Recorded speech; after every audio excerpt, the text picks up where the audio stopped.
Well, I Googled our motorcycle trip. It was 664 miles, but we also did some other riding around, went to Fry's and did some other things. So right at 700 miles over 3 days. Got a chance to see some really cool stuff. At the end of this video, there'll be a link to see our ride video, which is almost produced. We got a couple more things we have to fix on it, but I tell you what a ride. It was a really good time, real safe. Traffic wasn't too bad till we got on the 405, I guess. Right, yeah. LA, it's always busy down there. Yeah. We had to go down on the weekend of the LA Marathon. That was quite the thing. Yeah, cool thing on that, I saw a couple of, actually 3 Fresno PD officers were down there running it in full gear. Really? Yeah, and they finished. Wow. Wow. I tell you what, by the way, King's Gun Center TV, the morning coffee sessions, it's Todd and Justin here, and we're looking for wrapping up our show, and we wanted to talk about a few things. And one of the things is, when we got to Red Rock Canyon, which is just about 30 miles north of Mojave, we got in there, got our campsite, got stung by a bee, did some stuff there. But when the sun went down, we decided to get crazy with cameras. And right now I'm going to show you a couple pictures that we took of our campsite and our motorcycles with Justin's camera, because he's got a really nice camera, and the one that we're shooting this video with right now, we're using both of our cameras, but mine isn't even close to the quality, so we're going to show his. But we did some fun stuff with, I'm sure our neighbors, looking at all the flashes and all the colors and all the things we were doing, thought we were pretty goofy. Probably. Yeah, but they were getting pretty tanked, sounded like, over there too. Judging by the state of their tent in the morning. Windy. Oh, it got windy over there. Yeah. But Red Rock Canyon State Park on Highway 14 is a pretty neat place. Went to camp in there, and it was just beautiful. Just beautiful. One of the things we got was Jason Frank from Medallion Supply right here on East Lacey sent us with a Yeti 400 from Goal Zero. We used it, and we used it more. We never charged it while we were gone. It was charged before we left. And we ran some things. Right here's a picture of the LED strand that we left on the ground around our chairs, so we moved our chairs out of the wind, and we left it on for hours. And the official meter now says that we use this thing for 2 days and for a night. We powered a tent, we powered our phones, we powered our cameras, we powered your little reader from Kindle. And yeah, I recharged my flashlight. I recharged my flashlight too. My phone several times. And we are down 20%. It's at 80% right now, because if you turn this thing on right here, the little screen shows 80%. I'm impressed. It's on my wish list now. You know what, though? I believe, because they make a 150 version of this, correct? Yeah, I think for the motorcycle trip, the smaller version would be fine. If you were tent camping, I think this would probably be the minimum, because I feel like you'd take more stuff. Yeah. If I was going to try it again, I would bring, tent camping, I would bring more lights to use with it. Yeah.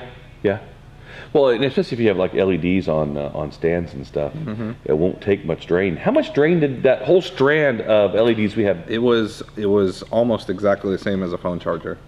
Yeah. It was like 8 watts or something. Yeah. So if you do it right, you can have plenty of light in your camp, be safe, and have a whole weekend's worth of enjoyment. I figured that with this, we could probably go for a week-long motorcycle trip. If all we were doing was charging our batteries for our phone and for our cameras, this would last a while. And then if we go to one hotel at the end of the week, we'd have the thing charged up overnight and ready to go again the next day. Yeah, they do make solar panels to charge it as well. Being on our motorcycle trips, we're riding most of the day, but the 150 with the bigger set of panels can charge in like an hour or 2 hours, so could be doable. One of the things that we got to do is go on the USS Iowa, and in the video you'll see some pictures of that if you watch our ride video. But I want to talk about the California Rifle and Pistol Association and what they're doing for California right now. We had this big long video by the director of media relations of the ILA from the NRA. And he let us know that the NRA is in California, and they're in there with the CRPA. We got a chance to listen and know that the fight is on when it comes to fighting for our rights. We are doing our roundup program here for the CRPA now. Ari at Mil-Spec Armory started his up last week. Yep. Really happy with it.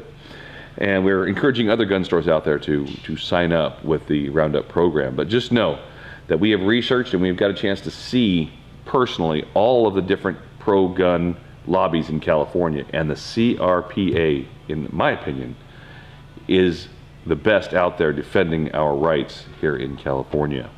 So seriously consider being a member of the CRPA. If you go to your gun store, ask them, join the roundup program with the CRPA. It's really, really, really inexpensive for the customer, and it costs nothing for the gun store if they don't want to do any matching funds to try and raise money to fight back Sacramento here in California. Yeah. As a rule, or as a whole, the whole trip was amazing. Got to see the Los Padres Mountains. Got to go down into Ventura and into Malibu. Went through Lost Canyon there. Got to see some really cool cars. Yeah. Malibu is amazing. If you're going to the Santa Monica Pier, take money, lots of money. Take an Uber, maybe. Yeah, really, seriously. Our bikes would have cost $30 to park at Santa Monica Pier. If you have an RV or a bus, it's 4 times the charge for an RV. So it's $60 to bring in your camper for a day, and it's 8 times as much. Was it 4 and 6 times? 6 times as much for a bus to come in there. And there's just so many people. Yep. We were just not going to do that. So we did the next thing better, huh? We did the all-you-can-eat salad and soup at Olive Garden. Olive Garden. Yeah. Had some great food, and it was actually cheaper than parking one motorcycle at Santa Monica. If you do get a chance, go by the USS Iowa with your family. It's a great learning experience for your kids. It's a great morale experience for how we feel about our armed forces. And they've done a really good job in putting that boat together and restoring it back to where they can show it and be part of the history of our country. Don't forget, you can subscribe to our channel right here, and you can see our motorcycle video right here as soon as it's posted up. And thank you for watching King's Gun Center TV.